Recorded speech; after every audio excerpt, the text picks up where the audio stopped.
ಎಲ್ರಿಗೂ ನಮಸ್ಕಾರ. ಇನ್ಫೋಸ್ಟ್ರೀಮ್ ಯೂಟ್ಯೂಬ್ ಚಾನೆಲ್ಗೆ ಎಲ್ರಿಗೂ ಸ್ವಾಗತ. ಈ ವಿಡಿಯೋದಲ್ಲಿ ನಾವು ಮೂಮೆಂಟ್ ಆಫ್ ಫೋರ್ಸ್ ನ ಅಂದ್ರೆ ಒಂದು ಪಾಯಿಂಟ್ ನ ಕೊಟ್ಟಿರ್ತಾರೆ, ಆ ಪಾಯಿಂಟ್ ನಲ್ಲಿ ಆಕ್ಟ್ ಆಗ್ತಿರುವಂತಹ ಮೂಮೆಂಟ್ ಆಫ್ ಫೋರ್ಸ್ ನ ಹೇಗೆ ಕಂಡುಹಿಡಿಯೋದು ಅಂತ ನೋಡ್ತಾನೆ. ಸೊ ಎರಡು ಪ್ರಾಬ್ಲಮ್ ಅನ್ನ ಡಿಸ್ಕಸ್ ಮಾಡೋಣ. ಆ ಎರಡು ಪ್ರಾಬ್ಲಮ್ ನ ಕರೆಕ್ಟ್ ಆಗಿ ಕೇಳಿಸ್ಕೊಂಡ್ರೆ ಯಾವ ಪ್ರಾಬ್ಲಮ್ ಕೊಟ್ಟರು ಮೂಮೆಂಟ್ ಆಫ್ ಫೋರ್ಸ್ ಮೇಲೆ ನೀವು ಸಾಲ್ವ್ ಮಾಡಬಹುದು. ಸೊ ಮೊದಲನೇ ಕ್ವಶನ್, ಡಯಾಗ್ರಾಮ್ ಅನ್ನ ಕೊಟ್ಟಿದ್ದಾರೆ, ಮತ್ತೆ ಏನಂತ ಹೇಳ್ತಿದ್ದಾರೆ, calculate the moment of force, MOF ಅಂದ್ರೆ moment of force about point B. So point B ಹತ್ರ ಅಂತಂದ್ರೆ ಪಾಯಿಂಟ್ ಬಿ ನ ರೆಫರೆನ್ಸ್ ಆಗಿ ಇಟ್ಕೊಂಡು ನಾವು ಮೂಮೆಂಟ್ ಆಫ್ ಫೋರ್ಸ್ ನ ಈ ಫುಲ್ ಸಿಸ್ಟಮ್ ಏನ್ ಫೋರ್ಸ್ ಸಿಸ್ಟಮ್ ಕೊಟ್ಟಿದ್ದಾರೆ ಅದಕ್ಕೆ ಕಂಡುಹಿಡಿಬೇಕು. ಸೊ ನಮಗೆ ಗೊತ್ತಿರಬೇಕಂತ ಒಂದು ಫಾರ್ಮುಲಾ ಯಾವುದು, force into distance. Momentum is equal to force into distance. So ಇಷ್ಟು ಗೊತ್ತಿದ್ರೆ ಸಾಕು. ಈಗ ಫಸ್ಟ್ ಯಾವುದು, ಬಿ ನ ಅಲ್ವಾ ಪಾಯಿಂಟ್ ತಗೊಂಡಿರೋದು. ಸೊ ಬಿ ನ ಪಾಯಿಂಟ್ ಆಗಿ ತಗೊಳ್ಳಿ. So momentum with respect to B ಮಾಡಬೇಕು. ಸೊ ಕ್ಲಾಕ್ ವೈಸ್ ರೊಟೇಷನ್ ಅನ್ನು ನಾವು ಪಾಸಿಟಿವ್ ಅಂತ ತಗೊಳ್ಳೋಣ. ಸೊ ಕ್ಲಾಕ್ ವೈಸ್ ಅಂತ ಅಂದ್ರೇನು, ಬಲಗಡೆಯಿಂದ ರೊಟೇಷನ್ ಆಗ್ತಿರುವಂತದ್ದನ್ನ ನಾವು ಪಾಸಿಟಿವ್ ಅಂತ ತಗೊಳ್ಳೋಣ. ಈಗ ಮೊದಲಲ್ಲಿ point B. So point B ಯಲ್ಲಿರುವಂತಹ ಫೋರ್ಸ್ ಏನ್ ಮಾಡ್ತಾ ಇದೆ, ಪಾಯಿಂಟ್ ಬಿ ಯಲ್ಲಿ ಬೆಲೆ ಇಟ್ಕೊಳ್ಳಿ. ಸೊ ಅದು ಯಾವ ಡೈರೆಕ್ಷನ್ ಅಲ್ಲಿ ಹೋಗ್ತಿದೆ ಆ ಕಡೆ ತಿರುಗಿಸಿ, ಕೆಳಗಡೆ ಹೋಗ್ತಾ ಇದೆ. ಸೊ ಹೇಗೆ ಹೋಗ್ತಾ ಇದೆ, ರೈಟ್ ಹ್ಯಾಂಡ್ ಸೈಡ್ ಇಂದಾನೆ ರೊಟೇಷನ್ ಆಗ್ತಿರೋದು.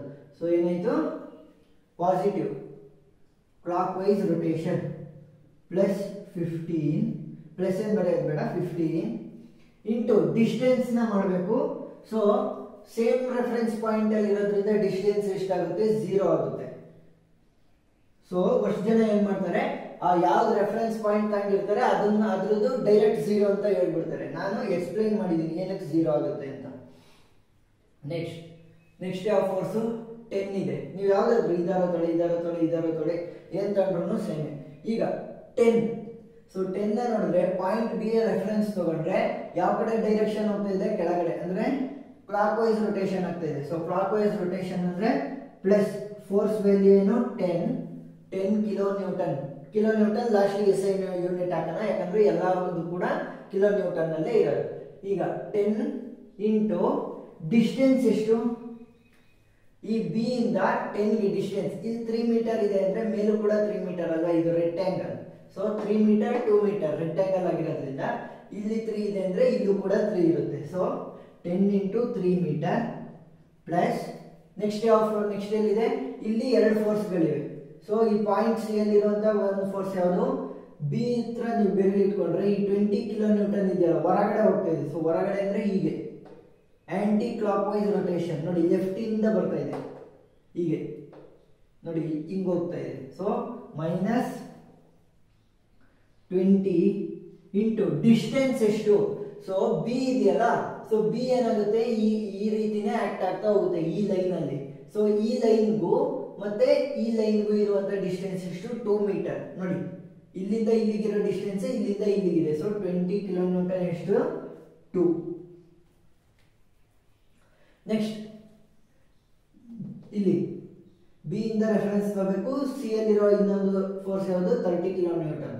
ಸೊ 30 ಕಿಲೋ ನ್ಯೂಟನ್ ಹೇಗೆ ಹೋಗ್ತಾ ಇದೆ, ಮೇಲೆ ಹೋಗ್ತಾ ಇದೆ. ಸೊ ಮೇಲೆ ಹೋಗ್ತಾ ಇದ್ರೆ ಮೈನಸ್. ಸೊ ಮೇಲೆ ಹೋಗ್ಬೇಕಾದ್ರೆ ಏನಾಗುತ್ತೆ, 30 ಕಿಲೋ ನ್ಯೂಟನ್ ಹೀಗೆ ಬರ್ತಿರೋದ್ರಿಂದ ಇದೇ ಡಿಸ್ಟೆನ್ಸ್ ನ ನಾವು ಮ್ಯಾಪ್ ಮಾಡ್ತೀವಿ. ಸೊ ಬಿ ಇಂದ ಹೇಗೆ ಬರುತ್ತೆ ಅಂತ ಅಂದ್ಕೊಳ್ಳಿ, ಇದು ಹಿಂಗ್ ಮೇಲ್ ಬರ್ತಾ ಇದೆಯಲ್ವಾ. ಸೊ ಮೇಲ್ ಬರ್ತಾ ಇದೇ ಡಿಸ್ಟೆನ್ಸ್ ಬರುತ್ತಾ. ಸೊ ಎಷ್ಟು ಡಿಸ್ಟೆನ್ಸ್ ಇರೋದು, 3 ಮೀಟರ್. So 30 into 3. ನೆಕ್ಸ್ಟ್ ಈಗ ನಾವು ಉಳಿದಿರೋದು ಕೇವಲ ಈ 30 ಕಿಲೋ ನ್ಯೂಟನ್. ಸೊ ಬಿ ನ ರೆಫರೆನ್ಸ್ ತಗೊಂಡ್ರೆ ಹೇಗೆ ಹೋಗ್ತಾ ಇದೆ, ಡೈರೆಕ್ಷನ್ ಕ್ಲಾಕ್ ವೈಸ್ ರೊಟೇಷನ್ ಹೋಗ್ತಾ ಇದೆ. ಸೊ ನೋಡಿ ಹೀಗೆ ಕ್ಲಾಕ್ ವೈಸ್ ರೊಟೇಷನ್ ಹೋಗ್ತಿರೋದ್ರಿಂದ ಪಾಸಿಟಿವ್ ಪ್ಲಸ್ 30 ಇಂಟು ಡಿಸ್ಟೆನ್ಸ್ ಎಷ್ಟು ನೋಡಿ, ಬಿ ಇಂದ ಡಿ ಗೆ ಡಿಸ್ಟೆನ್ಸ್ 2 ಆಗಿರುತ್ತೆ. ಯಾಕೆ, ಇಲ್ಲೇನು ಡಿಸ್ಟೆನ್ಸ್ ಇದೆ ಅದೇ ಇರುತ್ತೆ, ರೆಕ್ಟ್ಯಾಂಗಲ್ ಅಲ್ವಾ. ಸೊ ಇಲ್ಲೇನು ಡಿಸ್ಟೆನ್ಸ್ ಇದೆ ಅದೇ ಡಿಸ್ಟೆನ್ಸ್ ಇಲ್ಲಿ ಬಿ ಡಿ ಮಧ್ಯ ಎಷ್ಟು, 2. ಸೊ ಫೈನಲ್ ವ್ಯಾಲ್ಯೂ ಏನಾಗುತ್ತೆ, 15 into 0 0 plus 10 into 3 30. 15 into 0 0 10 into 3 30 minus 20 into 2 40 minus 30 into 3 90 plus 30 into 2 60. ಈಗ ಕ್ಯಾಲ್ಕುಲೇಟ್ ಮಾಡಿ.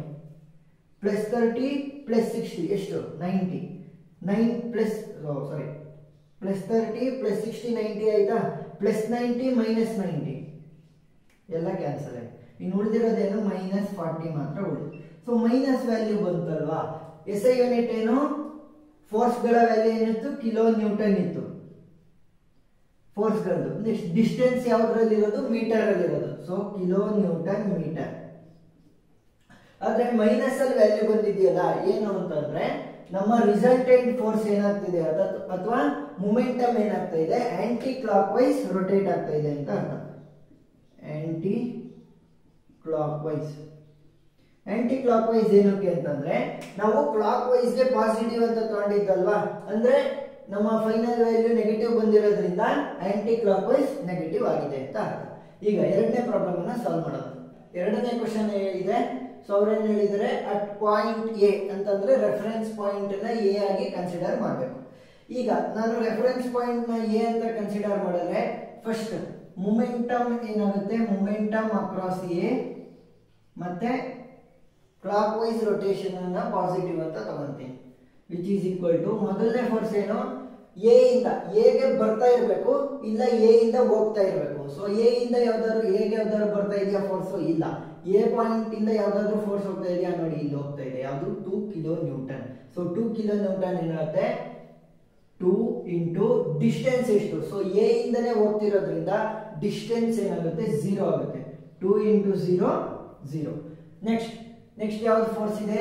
ನೆಕ್ಸ್ಟ್ ಇಲ್ಲಿ ಎರಡು ಫೋರ್ಸ್ಗಳಿವೆ ಸೊ ಬೆರ್ರಿಡಿ ನೆಕ್ಸ್ಟ್ ಈ ಫೋರ್ಸ್ ನ ಕನ್ಸಿಡರ್ ಮಾಡೋಣ ಈಗ ಏನಾಗ್ತಾ ಇದೆ ಹೀಗೆ ಹೋಗ್ತಾ ಇದೆ clock wise rotation so clock wise rotation ಅಂದ್ರೆ ಪ್ಲಸ್ 2 ಇಂಟು ಡಿಸ್ಟೆನ್ಸ್ ಎಷ್ಟು ಎ ಇಂದ ಇಲ್ಲಿಗೆ ಸೊ ಇದನ್ನ ಡಿ ಇಂದ ಕನ್ಸಿಡರ್ ಮಾಡಿದ್ರೆ ಎ ಇಂದ ಡಿ ಗೆ ಡಿಸ್ಟೆನ್ಸ್ ಎಷ್ಟು ಇಲ್ಲಿ ಏನ್ ಡಿಸ್ಟೆನ್ಸ್ ಇದೆ ಅಲ್ಲೇ ಇದು ಕೂಡ ಅಷ್ಟೇ ಡಿಸ್ಟೆನ್ಸ್ ಆಗಿರುತ್ತೆ so 2 metre plus 1 metre 3 metre so ಇಲ್ಲೂ ಕೂಡ 3 ಮೀಟರ್ ಆಗಿರುತ್ತೆ 2 ಇಂಟು 3 ಪ್ಲಸ್ ನೆಕ್ಸ್ಟ್ ಈ 2 ಕಿಲೋ ನ್ಯೂಟನ್ ನ ಫೋರ್ಸ್ ಅನ್ನ ತಗೊಂಡಿದ್ವಿ ಆಲ್ರೆಡಿ ಆಗಿದೆ ಎಷ್ಟು ಇದು 0 ಇದ್ರದ್ದು ನೆಕ್ಸ್ಟ್ ಇದು ಆಯ್ತು ನೆಕ್ಸ್ಟ್ ಈ 2 ಕಿಲೋ ನ್ಯೂಟನ್ ಅನ್ನ ತಗೊಳ್ಳೋಣ ಸೊ 2 ಕಿಲೋ ನ್ಯೂಟನ್ ಎ ಇಂದ ರೆಫರೆನ್ಸ್ ತಗೊಂಡ್ರೆ ಏನಾಗ್ತಾ ಇದೆ ಕೆಳಗಡೆ ಹೋಗ್ತಾ ಇದೆ ನೋಡಿ ಕೆಳಗಡೆ ಹೋಗ್ತಾ ಇದೆ ಸೊ ಅಂದ್ರೆ clock wise rotation so clock wise rotation ಅಂದ್ರೆ ಪ್ಲಸ್ 2 ಇಂಟು ಡಿಸ್ಟೆನ್ಸ್ ಎಷ್ಟು ನೋಡಿ ಈ 2 ಕಿಲೋ ನ್ಯೂಟನ್ ಏನಾಯ್ತು ಎ ಇಂದ ಹೊರಗಡೆ ಬರ್ತಿದೆ ಇದೇನಾಗ್ತಾ ಇದೆ 2 ಕಿಲೋ ನ್ಯೂಟನ್ ಬಿ ಇಂದ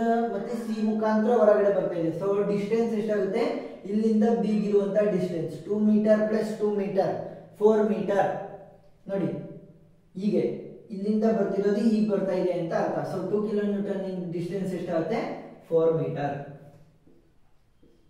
ನೆಕ್ಸ್ಟ್ ಸೊ ಇದ್ದಿದ್ದಂತಹ ಎಲ್ಲ ಫೋರ್ಸ್ ಸಿಸ್ಟಮ್ ಆಯ್ತು ಆದ್ರೆ ಇಲ್ಲಿ ಒಂದು ಇನ್ಕ್ಲೈನ್ಡ್ ಫೋರ್ಸ್ ಸಿಸ್ಟಮ್ ಇದೆ ಸೊ ಇನ್ಕ್ಲೈನ್ ಫೋರ್ಸ್ ಸಿಸ್ಟಮ್ ನ ಏನ್ ಮಾಡಬೇಕು ಅಂತಂದ್ರೆ ನಾವು ಹಾರಿಜಾಂಟಲ್ ಮತ್ತೆ ವರ್ಟಿಕಲ್ ಫೋರ್ಸಸ್ ಗಳಾಗಿ ಫಸ್ಟ್ ರಿಸಾಲ್ವ್ ಮಾಡಬೇಕು ಸೊ ರಿಸಾಲ್ವ್ ಹೇಗೆ ಮಾಡೋದು ಹಾರಿಜಾಂಟಲ್ ಫೋರ್ಸ್ ಅಂದ್ರೆ ಕೆಳಗಡೆ ಇರುವಂತ ಫೋರ್ಸ್ ಈಗ ಹೋಗುತ್ತಲ್ಲ ಹಾಗೆ ಇರುವಂತ ಫೋರ್ಸ್ ಗೆ ನಾವೇನ್ ಮಾಡಬೇಕು ಪಿ ಕಾಸ್ ನ ಯೂಸ್ ಮಾಡಬೇಕು so P cos 30 degree so ಇದೇನಾಗುತ್ತೆ ಪಿ ಸೈನ್ 30 ಡಿಗ್ರಿ ಇಲ್ಲಿ ಡಿಗ್ರಿನ ಕೊಟ್ಟಿದ್ದಾರೆ ಈಗ ಸೊ ಇದನ್ನು ಕೂಡ ಅಷ್ಟೇ ಇದರ ರೆಫರೆನ್ಸ್ ಅಲ್ಲಿ ನೋಡಿ ಪಿ ಏನಾಗ್ತಾ ಇದೆ ಪಿ ಈಗ ಹೋಗ್ತಾ ಇದೆ ಸೊ ಪಿ ಕಾಸ್ 30 ಸೊ ಮುಂದೆ ಹೋಗ್ತಾ ಇದೆ ಸೊ ಏನಾಗುತ್ತೆ ಕ್ಲಾಕ್ ವೈಸ್ ರೊಟೇಷನ್ ಒಂದನ್ನು ನೆನಪಿಟ್ಕೊಳ್ಳಿ ಬಲಗಡೆ ಸೈಡ್ ಹೋಗ್ತಿದ್ರೆ ಕೆಳಗಡೆ ಸೈಡ್ ಹೋಗ್ತಿದ್ರೆ ಏನು ಕ್ಲಾಕ್ ವೈಸ್ ರೊಟೇಷನ್ ಮೇಲ್ಗಡೆ ಸೈಡ್ ಹೋಗ್ತಿದ್ರೆ ಎಡಗಡೆ ಸೈಡ್ ಹೋಗ್ತಿದ್ರೆ ಕ್ಲಾಕ್ ವೈಸ್ ರೊಟೇಷನ್ ಅಲ್ಲ ಆಂಟಿ ಕ್ಲಾಕ್ ವೈಸ್ ಅಂತ ಅರ್ಥ ನೋಡಿ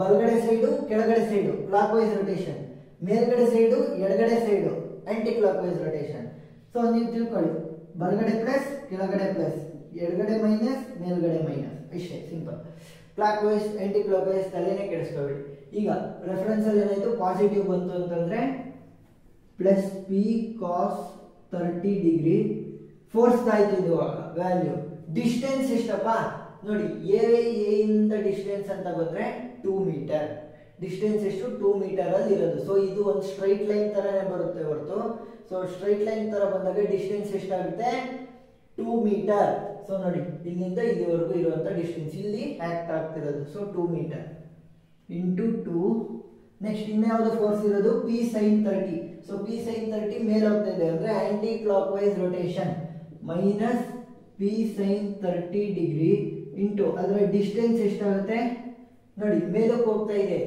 ಸೊ ಮೇಲಕ್ಕೆ ಹೋಗ್ತಾ ಇದ್ರೆ ಅದೇ ಡಿಸ್ಟೆನ್ಸ್. ಸೊ ಏನಾಗ್ತಾ ಇದೆ, ಮೇಲಕ್ಕೆ ಹೋಗ್ತಾ ಇದೆ. ಪಿ ಸೈನ್ 30 ಎಲ್ಲಿ ಒರಿಜಿನೇಟ್ ಆಗಿರೋದು ಇಲ್ಲಿ. ಸೊ ಮೇಲೆ ಹೋಗ್ತಾ ಹೋಗ್ತಾ ಹೋಗ್ತಾ ಇಲ್ಲಾಶಿ ಹೋಗುತ್ತೆ. ಸೊ ಇವಾಗ ಏನಾಯ್ತು, distance 2 + 2 4 metre. So final value ಏನಾಗುತ್ತೆ, 2 × 0 0 + 3 2s are 6 + 4 2s are 8 plus P cos 30 degree into 2 cos 30